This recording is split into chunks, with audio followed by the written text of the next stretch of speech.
کبھی کبھی ہم دوسروں کے تلخ رویوں کو سہتے سہتے خود بھی اندر سے تلخ ہو جاتے ہیں، جس کا نقصان بھی ہمیں ہی ہوتا ہے۔ معاف کر دینا، صرف بڑا کر لینا اتنا آسان نہیں ہوتا، مگر ناممکن بھی نہیں ہوتا۔ اپنے اندر کے انسان سے لڑنا پڑتا ہے، اسے پچھاڑنا پڑتا ہے، تبھی منفی خیالات ہمارا پیچھا چھوڑتے ہیں۔ وہ بہت چھوٹا تھا جب اس نے ان رویوں کو محسوس کرنا شروع کر دیا تھا۔ اس کی ماں نوکری کرتی تھی اور وہ سارا دن فردوس چچی کے رحم و کرم پر ہوتا تھا۔ توصیف ہمیشہ سے اپنے لاڈ اٹھوایا کرتا تھا اور وہ اس کے ساتھ ہوتے امتیازی سلوک کو دیکھ کر کلس کر رہ جاتا تھا۔ ہر لڑائی کا ذمہ دار بھی وہی ٹھہرایا جاتا۔ جو وقت گزرتا گیا اسے سب سمجھ میں آنے لگا کہ اس گھر میں صرف مبین چچا کی فیملی ہی اہمیت کی حامل تھی اور یہ حیثیت دادی نے ہی ان کو دے رکھی تھی۔ وہ پوزیشن بھی لاتا تو خوشی صرف توصیف کے پاس ہونے پر منائی جاتی اور ہر غلطی کا ذمہ دار وہ لوگ ٹھہرائے جاتے۔ ایک بار توصیف کسی سے لڑ کر آ گیا تھا، اس نے سارا الزام سلمان پر دھر دیا اور اس دن اسے فردوس چچی نے مارا تھا کہ اس کی وجہ سے ان کے بیٹے کو لڑکوں نے مارا تھا، اور ایسے میں دادی گھر پر موجود تھیں مگر انہوں نے چچی کو روکنے کی کوشش نہیں کی تھی، جبکہ توصیف اور توقیر کو ڈانٹنے تک نہیں دیتی تھی۔ پھر کالج میں ابو نے اسے بائک لے کر دینے کا وعدہ کیا تھا، کیونکہ کالج دور تھا اور بسیں بدلتے اسے خاصی دیر ہو جاتی تھی۔ تب دادی نے ابو کے بائک لانے پر خاصا شور مچایا تھا کہ پہلے توصیف کو بائک لے کر دیں، اور اس ہنگامے پر ابو نے اسے اگلی بار بائک لے کر دینے کا بہلاوا دے دیا تھا اور وہ کھول کر رہ گیا تھا۔ اور ایسے کتنے ہی قصے تھے جن کی وجہ سے اسے صبر کے گھونٹ بھرنے پڑے تھے، مگر آج اگر وہ بھی ان کو اپنے رویے سے وہی تلخی لوٹا دیتا تو اس میں اور ان میں کیا فرق رہ جاتا؟ یہی سب سوچتے اس کی رات بیت گئی تھی۔ امی، ایک بات پوچھوں؟ انہیں ناشتے کے برتن سمیٹتے دیکھ کر سلمان نے پوچھا تو انہوں نے سوالیہ نظروں سے بیٹے کو دیکھا۔ دوسروں کے تلخ رویوں کا جواب نرمی سے دینا آپ کو کبھی مشکل نہیں لگا؟ اتنے دنوں سے جو چبھن سی تھی دل میں وہ اس کا جواب ڈھونڈ نہیں پا رہا تھا۔ ان کے لبوں پر دھیمی مسکراہٹ پھیل گئی۔ بہت مشکل لگتا تھا، یوں جیسے میری اچھائی کا کوئی فائدہ ہی نہیں تھا۔ منفی خیالات بارہا دل میں جنم لینے لگتے تھے، اپنے اندر ہر وقت جیسے جنگ سی جاری رہتی، اور ایسے میں برائی جڑ پکڑنے لگتی ہے۔ اچھائی سے برائی تک کا سفر انسان لمحوں میں طے کر لیتا ہے۔ ایک بار میں نے غصے میں تمہاری دادی کی انڈیا سے منگوائی گئی دوائی ضائع کر دی تھی۔ ان کی بات پر وہ چونکا۔ نفیسہ بھابھی نے دیکھ لیا تھا مگر وہ کچھ بولی نہیں تھی اور میں خود سے شرمندہ ہو گئی تھی۔ پھر انہوں نے ایک روز مجھ سے کہا کہ لوگوں سے صلے کی توقع مت رکھو، کسی سے اچھا رویہ اللہ کی رضا کے لیے رکھو گی تو کبھی نقصان میں نہیں رہو گی۔ مگر یہ اتنا آسان نہیں ہوتا، اپنے آپ کو خود کو سمجھانا اور سنبھالنا پڑتا ہے، اچھائی کی روشنی کو اپنے اندر تلاشنا پڑتا ہے اور پھر اسے روشن رکھنا خاصا کٹھن مرحلہ ہوتا ہے، مگر یہ من کے وہ موتی ہوتے ہیں جو انسان کو بڑے نقصان سے بچا لیتے ہیں۔ وہ اس کے قریب آئیں اور محبت سے اس کے کندھے پر ہاتھ رکھا۔ تمہاری تلخی مجھے سمجھ میں آتی ہے، مگر اسے کسی بے بس اور شرمندہ انسان پر نکالنا میرے بیٹے کو زیب نہیں دیتا۔ مہک کے واقعے پر بھی جو کچھ ہوا اسے بھولنے کی کوشش کرو، مہک کو بھی یہی کہا تھا اور تمہیں بھی یہی کہوں گی۔ وہ مسکرا دیا، ان سے بات کر کے دل کچھ ہلکا پھلکا محسوس ہوا تھا۔ شام میں وہ گھر لوٹا تو جانے کیوں قدم ٹیوشن سینٹر والے حصے کی جانب اٹھ گئے۔ کمرے کی کھڑکی سے اس کا چہرہ نظر آ گیا، ہمیشہ کی طرح وہ اپنے سادہ سے حلیے میں تھی۔ دل جمعی سے پڑھاتے اسے اس کی موجودگی کا احساس تک نہیں ہوا تھا۔ کافی دیر وہاں کھڑے رہنے کے بعد وہ مڑ گیا تھا، واپس اپنے پورشن کی جانب آیا تو دادی کو پلنگ پر بیٹھے دیکھا۔ وہ خاصی کمزور لگ رہی تھی، اس پر نظر پڑتے ہی مسکراہٹ ان کے لبوں پر پھیلی۔ انہیں سلام کرتا وہ ان کے قریب بیٹھ گیا۔ کیسی ہیں دادی؟ طبیعت کیسی ہے؟ اس کے اپنائیت بھرے لہجے پر وہ نہال ہو گئیں۔ پھر کافی دیر ان کے پاس بیٹھا وہ چھوٹی چھوٹی باتیں کرتا رہا تھا۔ آفتاب چچا کی حالت کافی بہتر تھی، اب وہ خود سے چلنے پھرنے لگے تھے۔ ریاض تایا کا کچھ پتہ نہیں تھا، ان کا ایک بار ہی فون آیا تھا اور پھر مڑ کر انہوں نے خبر نہیں لی تھی۔ سب معمول کے مطابق چل رہا تھا جب ایک روز فردوس چچی کے آنے سے ہلچل ہوئی۔ بس اماں، نہ پوچھیں کتنا عرصہ لگ گیا سیٹ ہونے میں، سارے خرچے آپ کے بیٹے نے ساتھ ہی کر لیے، اسی لیے تو ہاتھ تنگ رہا ہمارا اور آپ کو بھی نہ بلا سکے۔ رملہ نے چائے کی ٹرے میز پر رکھتے دادی کے ساتھ بیٹھی فردوس چچی کو دیکھا، جو اوپر سے نیچے تک تیار نظر آ رہی تھیں، ہاتھوں میں سونے کے کنگن بھی پہن رکھے تھے۔ دادی محض سر ہلاتی رملہ سے اپنی چائے کی پیالی پکڑنے لگیں۔ یہ نفیسہ کہاں رہ گئی، اسے بلاؤ، دادی نے رملہ سے کہا۔ کچھ دیر بعد نفیسہ بیگم باہر نکلیں۔ میں نے سوچا اماں فردوس آئی ہیں تو کھانے کا اہتمام کروا لوں رابیل کے ساتھ، یہاں آ کر بیٹھو، مہمان کے پاس ہی بیٹھنا چاہیے۔ دادی کے عام سے انداز میں کہے جملے پر فردوس چچی جز بز ہوئیں۔ اماں میں تو خوشخبری لائی ہوں، وہ چمکتے چہرے کے ساتھ بولیں۔ جواباً دادی نے خاص نوٹس نہ لیا تو نفیسہ بیگم کو پوچھنا پڑا، کیسی خوشخبری؟ توصیف کا رشتہ طے کر دیا ہے، اگلے مہینے شادی ہے اماں آپ کے لاڈلے پوتے کی۔ بیرونی دروازے سے اندر گھستے سلمان نے فردوس چچی کی آواز بغور سنی۔ دادی لمحے بھر کے لیے چائے کا گھونٹ بھرنا بھول گئیں۔ آدھی زندگی انہوں نے جن پر اپنی محبتیں نچھاور کی تھیں، وہی ان کو اب غیروں کی طرح اطلاع دے رہے تھے۔ دوسروں کا حق مار کر ان کے منہ میں نوالا ڈالتے انہوں نے کب سوچا تھا کہ وہ یوں بدل جائیں گے۔ اماں اگلی بار آؤں گی تو آپ کو ساتھ لے کر جاؤں گی، توصیف کی شادی میں آپ کو بھرپور شرکت کرنی ہے۔ فردوس چچی کی آواز پر وہ سوچوں سے نکلیں۔ رہنے دو بی بی، ہم تو یہیں اپنے گھر سے ہی شرکت کریں گے، تمہیں خواہ مشکل ہوگی، خرچے بھی تو بہت ہوں گے۔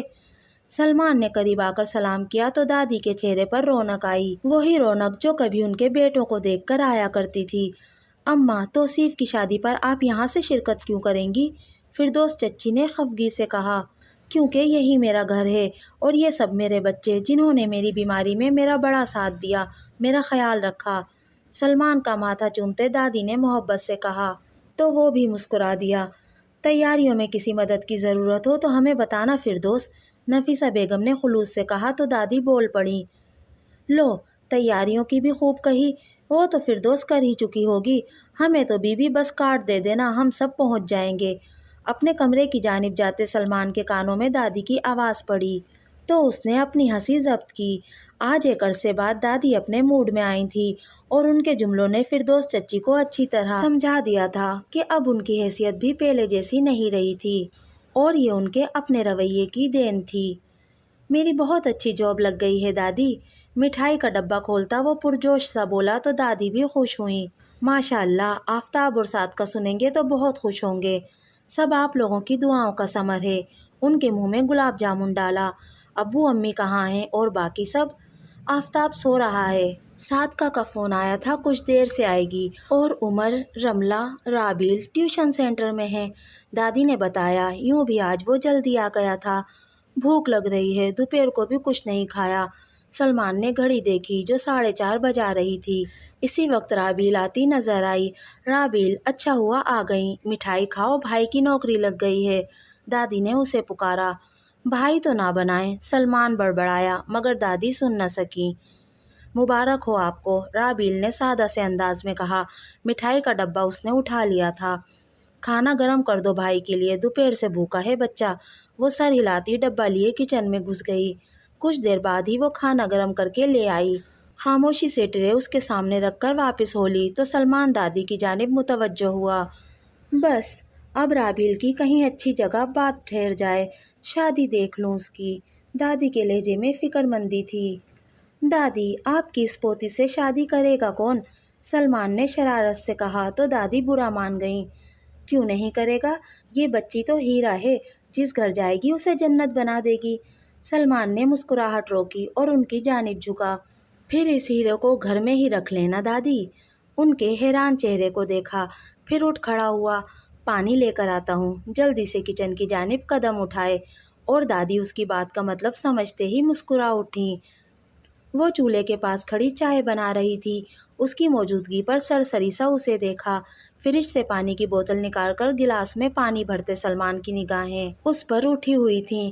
مڑتے مڑتے وہ رکا اور کچھ قدم اس کی جانب بڑھائے۔ رابیل نے اسے سوالیہ نظروں سے دیکھا۔ کسی نے مجھ سے کہا تھا کہ خدمت دل سے نہ کی جائے تو اس کی کوئی اہمیت نہیں ہوتی۔ اس کے سنجیدگی سے کہنے پر اس نے الجھ کر اسے دیکھا۔ کہنا کیا چاہتے ہیں؟ یہ اس دن کے بعد ان کی پہلی باضابطہ گفتگو تھی۔ میرے لیے کھانا نکالنے کا دل نہیں چاہ رہا تھا تو رہنے دیتی، کوئی مجبوری تو نہیں تھی۔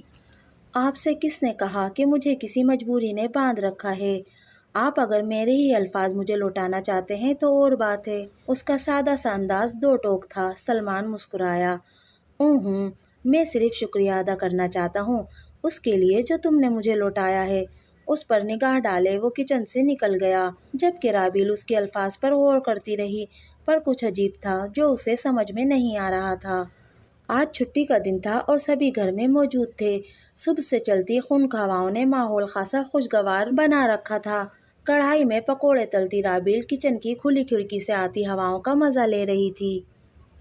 آپی، کیا خوشبوئیں آ رہی ہیں؟ رملہ نے خوشبو محسوس کرتے کہا، جو کچن میں گھستے ہی اس کے نتنوں سے ٹکرائی تھی۔ مہک کہاں ہے؟ رابیل نے پوچھا۔ وہ بھی آ رہی ہے، میں چائے رکھتی ہوں۔ رملہ نے چائے کا پانی چڑھایا۔ آج لگتا ہے بارش ہوگی، دادی کو کمبل دے دیا تھا؟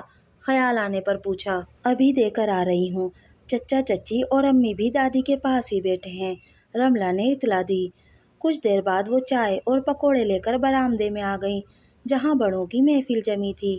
ٹرے رکھ کر رابیل چٹنی لینے چلی گئی۔ اماں، میری سہیلی نے مہک کے لیے اپنے بھائی کا رشتہ دیا ہے، کہتی ہے ابھی منگنی کر دو، شادی 1-2 سال بعد کر لیں گے۔ آپ بتائیں اماں، لوگ تو اچھے ہیں۔ ساتھ کا چچی کی آواز پر اسد کے قدم دروازے پر ہی ٹھہر گئے۔ چٹنی کا پیالہ تھامے قریب آتی رابیل نے بغور اس کے انداز کو دیکھا، جس کے چہرے کے تاثرات اسے چونکا گئے تھے۔ رابیل نے اسد کا کندھا ہلا کر اسے چونکایا تو وہ نفی میں سر ہلاتا سر جھکا گیا۔ رابیل باہر نکل گئی۔ لوگ تو واقعی میں اچھے ہیں، میں بھی ملا ہوں لڑکے کے باپ سے 1-2 بار، آفتاب چچا بولے۔ آپ لوگ برا نہ مانیں تو میں کچھ کہوں؟ رابیل نے جھجکتے ہوئے اجازت طلب کی۔ بولو بیٹا، آفتاب چچا نے گویا اجازت دی۔ سبھی متوجہ تھے۔ اتنی جلدی مہک کے لیے کوئی فیصلہ نہ کریں، ابھی تو وہ پڑھ رہی ہے، اور پھر کچھ عرصے میں اسد بھی اس لائق ہو جائے گا کہ ہم اس کے لیے بات کر سکیں۔ اسد کے مڑتے قدم رک گئے تھے، دادی کے چہرے پر مسکراہٹ پھیلی تھی اور نفیسہ بیگم بول پڑی تھیں۔ رابیل ٹھیک کہہ رہی ہے، میں بھی سوچ رہی تھی کیسے کہوں آپ دونوں سے۔ میں نے تو ہمیشہ سے مہک کو اپنے اسد کے لیے ہی سوچا تھا۔ دونوں میاں بیوی کی نگاہیں ملیں۔ بھابھی، ہمارے لیے اسد سے بڑھ کر کون ہو سکتا ہے، اور پھر وہ تو بڑا فرما بردار اور محنتی بچہ ہے، آفتاب چچا نے محبت بھرے لہجے میں کہا۔ رابیل مسکراتے ہوئے اسد کے پاس آئی اور پیار سے اس کے کندھے پر چپت لگائی تو وہ جھیپ گیا۔ بس، پھر مہک اور اسد کی بات تو پکی کر دیتے ہیں، دادی کی پرجوش آواز دروازے تک آتی مہک نے بھی سنی۔ اس کی نگاہیں بے ساختہ قریب کھڑے ان دونوں پر پڑیں۔ رابیل کی نگاہوں میں شرارت تھی، جبکہ اسد کی نگاہوں میں انوکھی سی چمک کے ساتھ ایک احترام سا تھا، جس کو محسوس کرتی وہ نظریں جھکا گئی تھی۔ دل عجیب سی خوشی سے ہمکنار ہوا تھا۔ وہ گھبرا کر واپس مڑ گئی تو اسد بھی برآمدے میں چلا گیا۔